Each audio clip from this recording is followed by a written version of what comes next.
Bienvenue sur prof.net.r, overblog.net.r. Aujourd'hui, dans le cadre de l'activité de lecture, nous allons étudier le paratexte et l'incipit. Qu'est-ce qu'on entend par paratexte? Le paratexte est l'ensemble des éléments textuels d'accompagnement de l'œuvre. Alors, le préfixe para, donc paramédical, para-gouvernemental, dans le sens d'accompagnement, ce qui va avec, non pas dans le sens d'opposition. Ce n'est pas parachute, ça c'est autre chose. Alors, le paratexte désigne le titre, donc le titre de l'œuvre, la couverture,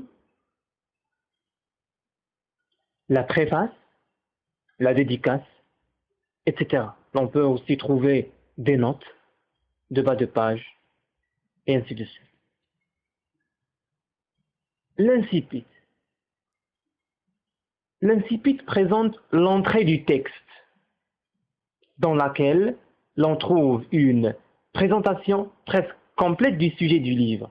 L'incipit présente l'histoire. Donc nous avons une présentation de l'histoire, présentation des personnages, nous avons des indices temporels pour indiquer le temps, nous avons des indices de lieu, de l'action.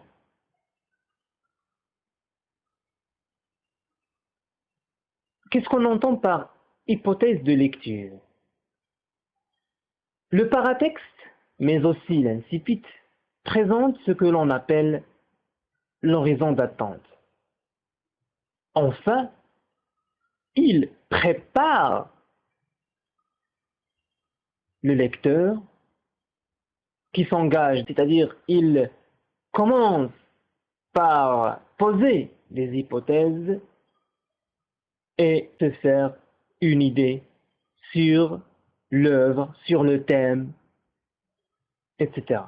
Le paratexte et l'incipit permettent au lecteur de se faire et de formuler des hypothèses de lecture qui vont aiguiller sa lecture, c'est-à-dire orienter sa lecture, et aiguillonner son intérêt, c'est-à-dire susciter son intérêt pour l'œuvre et pour la lecture.